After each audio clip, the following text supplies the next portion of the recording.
Hi guys, hi student, आप लोग कैसे हैं? अच्छे होंगे। आज हम लोग न्यू बैच स्टार्ट हुआ है, जिसमें सभी बच्चों को प्रकाश का परिवर्तन पढ़ाया जा रहा है। प्रकाश का परिवर्तन पढ़ाया जा रहा, जिसमें सिर्फ अभी मुख्य चीज़ पढ़ाया जाएगा, फिर उसके बाद बुक से पूरा क्वेश्चन हल कराया जाएगा। तो वीडियो में बने रहेंगे, वीडियो को लास्ट तक देखेंगे। बहुत बेसिक चीज़ लिया गया है। जैसे सबसे पहला क्वेश्चन है प्रकाश का परिवर्तन। तो प्रकाश क्या है? पहला क्वेश्चन उठता है, प्रकाश क्या है? प्रकाश क्या है? तो प्रकाश एक ऐसी रूप है जिससे विभिन्न वस्तु का देखना संभव होता है। जिससे हम लोग किसी वस्तु को देखते हैं उसे क्या कहते हैं? प्रकाश कहते हैं। जिससे हम लोग कोई वस्तु को देखते हैं उसे क्या कहते हैं? उसे हम लोग प्रकाश कहते हैं। अब बात आता है कि प्रकाश उत्सर्जित कहाँ से होती है। तो प्रकाश के आधार पर वस्तु को दो वर्गों में बांटा गया, एक प्रदीप्त वस्तु, एक अप्रदीप्त वस्तु। तो आप लोग के बता दें कि प्रदीप्त वस्तु किसे कहते हैं। बात आता है यहाँ पे, प्रदीप्त वस्तु किसे कहते हैं। तो प्रदीप्त वस्तु लिखिएगा, लिख देते हैं, वैसा वस्तु जिससे प्रकाश उत्सर्जित होती है। क्या? प्रकाश उत्सर्जित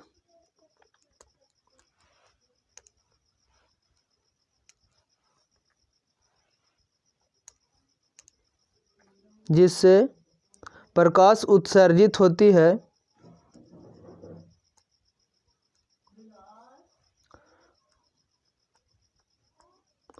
उत्सर्जित होती है, उसे क्या कहते हैं?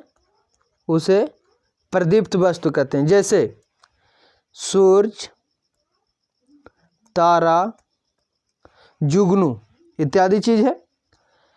तो इसके बाद हम लोग पढ़ेंगे कि प्रकाश प्रदीप्त वस्तु होगी। फिर उसके बाद कुछ प्राकृतिक होते हैं, कुछ मानव कृत्रिक होते हैं। तो प्राकृतिक में हो गया, प्राकृतिक में हो जाएगा सूरज, प्राकृतिक में हो जाएगा सूरज, लिख लीजिएगा बच्चों, सूरज, तारा, जुगनू। तो प्राकृतिक में हो गया सूरज, तारा, एक होता है जुगनू, जो रात में, जिसको हम लोग भगजोगनी बोलते हैं देहात में। तो अब हम लोग चलते हैं मानव निर्मित में। क्या? मानव निर्मित। तो मानव निर्मित में क्या होता है?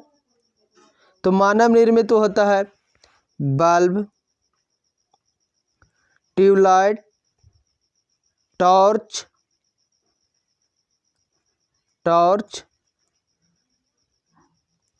फिर क्या हो गया? मोमबत्ती, उस अनेक चीज होते हैं, इत्यादि होते हैं। तो इसके साथ अब हम लोग आगे बढ़ते हैं। फिर आता है अप्रदीप्त वस्तु। तो अप्रदीप्त के आधार पर तीन प्रकार के होते हैं। एक होते हैं पारदर्शी, एक होते हैं पारभाषक, एक होते हैं अपारदर्शी। तो पारदर्शी किसे कहते हैं? तो पारदर्शी किसे कहते हैं? तो देखिए, जिससे प्रकाश आसानी से पार कर जाए, वैसा वस्तु जिससे प्रकाश आसानी से एक ओर से दूसरी ओर पार कर जाते, उसे पारदर्शी बोलते हैं। उसके बाद आता है दूसरा, जैसे में प्लास्टिक, कांच, यह हो गया आपका पारदर्शी। पारभाषक में होता है कि वैसा पदार्थ, लिख देते हैं पारभाषक, पारभाषक। तो वैसा पदार्थ जो आर पर कुछ आंशिक भाग होता है, प्रकाश का कुछ आंशिक भाग पार करता है, उसे क्या कहते हैं? पारभाषक कहते हैं। जैसे में तेल से गिरा हुआ पेपर, मोटा पतला कपड़ा जो आंशिक रूप से मोटा में होता है। फिर एक होता है अपारदर्शी। एक क्या होता है? अपारदर्शी। जो अपारदर्शी वैसा पदार्थ जिससे प्रकाश होकर पार नहीं हो सकता, उसे क्या कहते हैं? अपारदर्शी। नेक्स्ट है कि प्रकाशीय क्या होता है? विज्ञान की वह विद्या जिससे प्रकाश के प्रभाव प्राकृतिक गुणों का अध्ययन करेंगे। तो किसके पर अध्ययन करेंगे? अब देखिए, समतल गोलीय सतह का परिवर्तन, तो अपवर्तन तथा प्रकाशीय संयंत्र बनने वाला प्रतिबिंब। एक होता है किरण प्रकाशीय, एक होता है तरंग प्रकाशीय, एक होता है वांटकीय प्रकाशीय। तो किरण प्रकाशीय, तो एक यहाँ किरण किसे कहते हैं? तो जो सरल रेखा में चलने वाली किरण को क्या कहते हैं? किरण कहते हैं, जो सरल रेखा में चलेगी। फिर उसके बाद आता है कि प्रकाश में, निर्वात में प्रकाश की चाल क्या होता है? निर्वात में प्रकाश की चाल क्या होता है? तो 3 लाख किलोमीटर प्रति सेकंड होता है। 3 गुने, यहाँ पे आपको जूम करके दिखा देते हैं, 3 लाख किलोमीटर होता है। कितना होता है? 3 लाख किलोमीटर। ऐसे 3 गुने 10 के पावर 8 मीटर प्रति सेकंड होता है। तो देख रहे हैं, तो इसके साथ फिर उसके बाद आता है कि उसमें लैम्डा और दर्शाया गया। फिर वो प्रकाशीय तरंग प्रकाशीय जो वैद्युत चुंबकीय स्पेक्ट्रम के पट्टिकाओं का दृश्य का भाग का प्रसार करता है, जो 4000 से लेकर 7000 आवर्त होता है उसका। उसके बाद आता है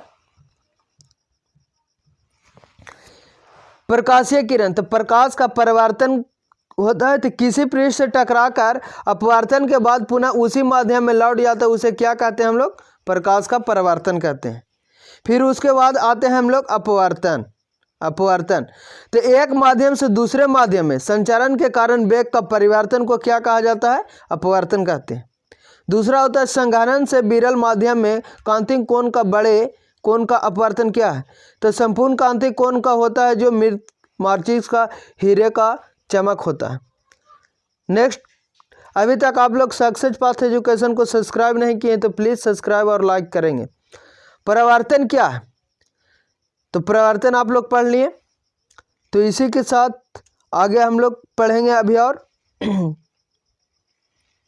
परावर्तन होता है एक समतल दर्पण में, एक गोलीय दर्पण में। एक समतल दर्पण, एक गोलीय दर्पण। तो यहाँ पे बताया गया विक्षेपण। विक्षेपण क्या? तो इसमें देखिए, एक कोण आपतन कोण है, एक परावर्तन कोण है। तो आपतन कोण को I से सूचित किया, परावर्तन कोण को R से। तो विक्षेपण बराबर होता है पाई माइनस 2I। तो साइन I बराबर साइन R होता है। साइन I मतलब आपतन कोण बराबर परावर्तन कोण हम बोल सकते हैं। आपतन कोण बराबर परावर्तन कोण लिख देते हैं। आप लोग लिख लीजिएगा, आपतन कोण बराबर परावर्तन कोण। आपतन कोण बराबर परावर्तन कोण।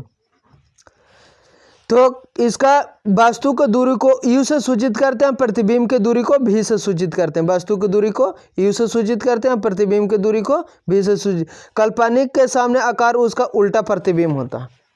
तो इसका अब हम लोग मिटा देते हैं। उसके बाद हम लोग पढ़ेंगे कि अब गोलीय दर्पण को, गोलीय गोला है, देखिए आप लोग को बता देते हैं। गोलीय दर्पण ये एक गोल है, गोल नहीं हो पा रहा है, हाँ ये गोल है। तो गोलीय दर्पण को अगर जो इस तरह से काट दिया जाए, इस तरह से काट दिया जाए, तो गोलीय दर्पण को इस तरह से काट दिया जाएगा तो क्या होगा?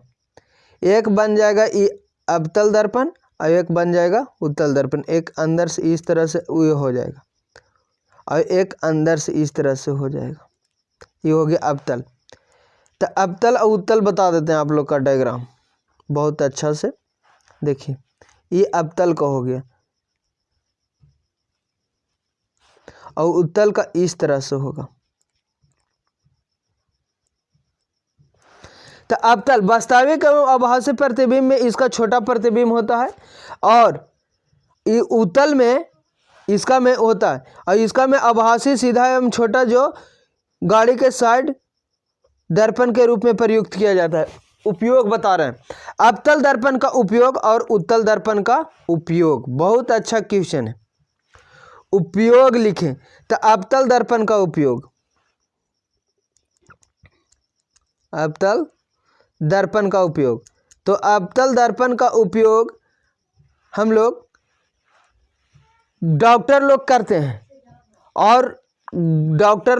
हैं, और उसके बाद भट्ठी में किया जाता है, उसके बाद भट्ठी, उसके बाद आपका किया जाता है गाड़ी का हेडलाइट में। कहाँ?